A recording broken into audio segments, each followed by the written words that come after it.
Imagine a world where trust is a myth, lawlessness reigns supreme, and survival belongs only to the fiercest gunslinger. Sound familiar? You might think I'm talking about our own modern chaos. But no.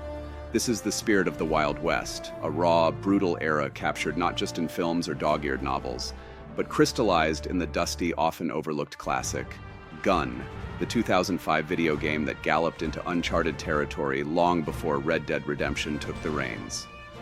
Today we're going to dive deep into this ambitious, controversial, and curiously charming relic of the gaming world. A game that deserves to be remembered not just for what it achieved, but for the wild, unruly dream it represented.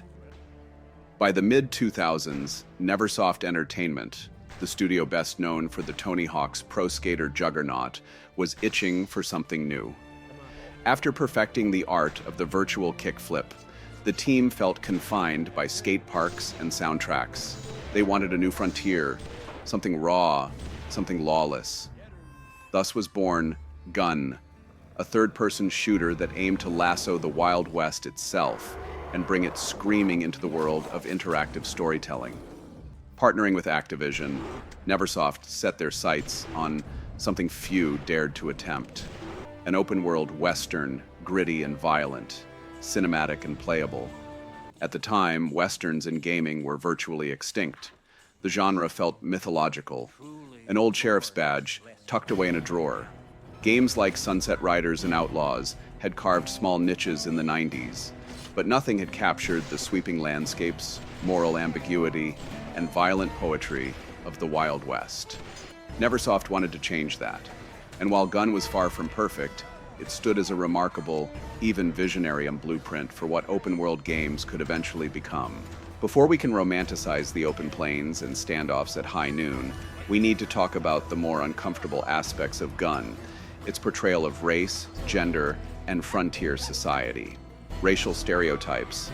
Gun's depiction of Native Americans, Chinese immigrants, and Mexican characters is steeped in broad, sometimes painfully offensive stereotypes. Native Americans are often portrayed as bloodthirsty warriors, attacking en masse with whooping cries. Chinese immigrants are background scenery, often reduced to laborers or comic relief. Even friendly indigenous characters fall into noble savage cliches, offering mystic advice or aiding hero Colton White. Meanwhile, the few women who appear are largely relegated to brothel workers, damsels needing rescue, or secondary characters with little agency. These depictions led to real-world controversy, including a boycott initiated by the Association for American Indian Development. Critics slammed the game for its tone deafness, and even Activision issued a lukewarm apology, stating that no offense was intended. It's a major blemish on an otherwise groundbreaking game. Modern players should approach Gun with open eyes, appreciating its innovation without excusing its outdated and harmful portrayals. Now, let's talk about what Gun did right, and there's a lot to celebrate, starting with the game's world design. The map, by today's standards, is modest. No sprawling forests, no endless deserts.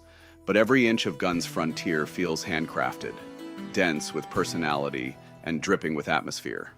Dodge City buzzes with energy, drunkards stumble out of the saloon, preachers rail against sinners, and townsfolk gossip about the latest bloodshed.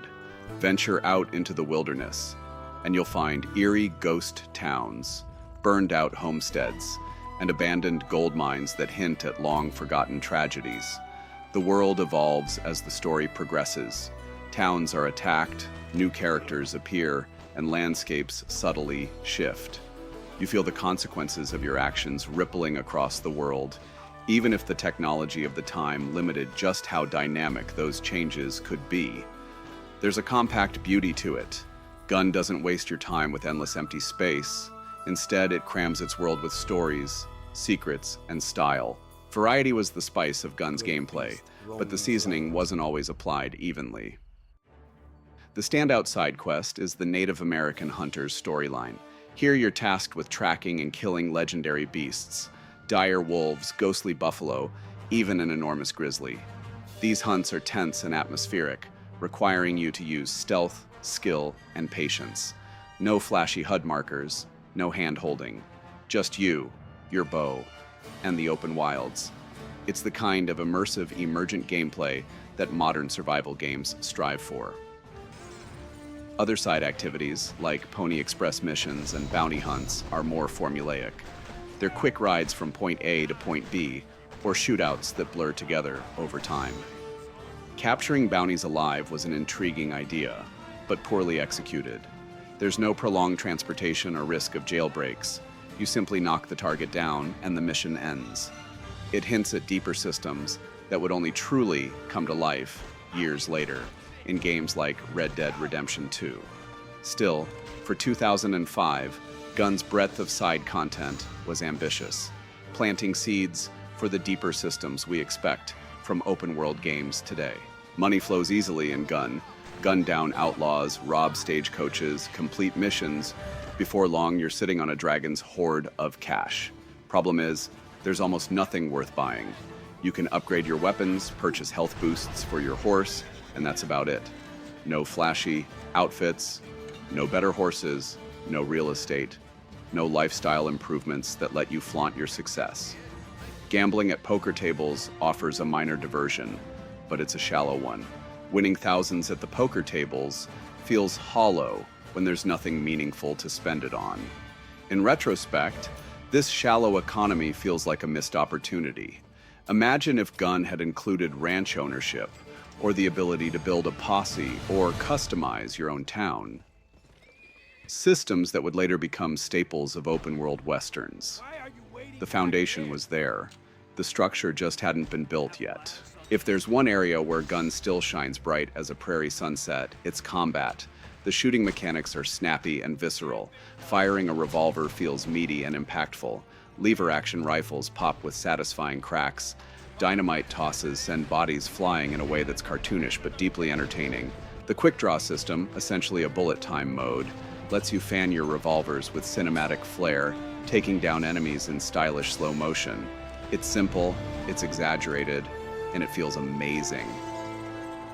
Horseback combat also deserves praise. While rudimentary compared to modern standards, Gun allowed players to shoot, toss dynamite, and even engage in high-speed chases while on horseback. A genuine thrill in 2005.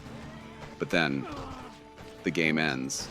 Gun's campaign can be completed in a brisk 5 to 6 hours. Add a few more for side content, but it's still startlingly short for an open-world game. It's a testament to how fun Gun is that you're left wanting more. But it's hard to ignore the sense of unfinished business as the credits roll. On paper, Gun's plot reads like a classic Western epic. Colton White, a young hunter raised on the frontier, watches his father gunned down by corrupt forces. This sparks a brutal odyssey across the Wild West, filled with betrayal, revenge, and unexpected revelations about his heritage. In practice, the story often feels rushed and disjointed. Characters flip allegiances seemingly at random. Emotional beats are undercooked. Motivations feel flimsy. Important deaths happen so quickly that they barely register before you're back in another gunfight. This wasn't accidental, and the writer, Randall Jansen, was tasked with building a story around the game's pre-designed missions, not the other way around. It shows. Still, approached with the right mindset, treating it like a pulpy, bloody B-movie homage to the Western genre, it's entertaining as hell. Messy, violent, and undeniably magnetic. For a relatively modest game, Gun's voice acting roster is stacked. Thomas Jane, the Punisher, brings a quiet intensity to Colton. Chris Christopherson adds a grizzled wisdom. Ron Perlman and Lance Henriksen bring menace and gravitas. Brad Dourif, legendary for his unhinged energy, steals scenes as the slimy preacher Reed. Every voice actor elevates the material, treating the pulpy script with earnestness and weight. It makes even the silliest story beats feel grounded and real. The sound design complements this perfectly. The distant rumble of hooves, the lonely whistle of wind through canyon walls, the crack of gunfire, it all builds an atmosphere thick enough to taste. The soundtrack itself is subtle but effective, drawing from classic Western motifs without feeling like a parody. When it launched, Gun was a critical darling. It sold over 1.4 million copies, won awards, and planted a flag for the Western genre in gaming. Yet within a few short years, it was all but forgotten. Partly, this was bad timing. The gaming industry was shifting fast toward bigger, shinier, open-world titles like Oblivion and Grand Theft Auto 4. Red Dead Redemption would later redefine what a Western game could be, overshadowing Gun entirely. A sequel was discussed, possibly a more expansive take set in the Rockies, but it never materialized. Activision, increasingly focused on annualized franchises like Call of Duty, left Gun to gather dust. Today, Gun feels like a fascinating time capsule, a relic of ambition, courage, and creativity in an industry on the cusp of massive transformation. Without Gun, the appetite for a massive, narrative-driven open-world Western might never have been proven. Gun is a product of its time, rough-edged, politically clumsy, but bursting with raw passion and innovation. If you can forgive its faults, the brief length, the dated portrayals, the occasional clumsy design, you'll discover a game that's still atmospheric, still fun, and still worth experiencing. It's not Red Dead Redemption. It never tried to be. It's something scrappier, hungrier, and maybe a little wilder. A dusty, heartfelt love letter to the Wild West that rode into gaming history before anyone else was brave enough to follow.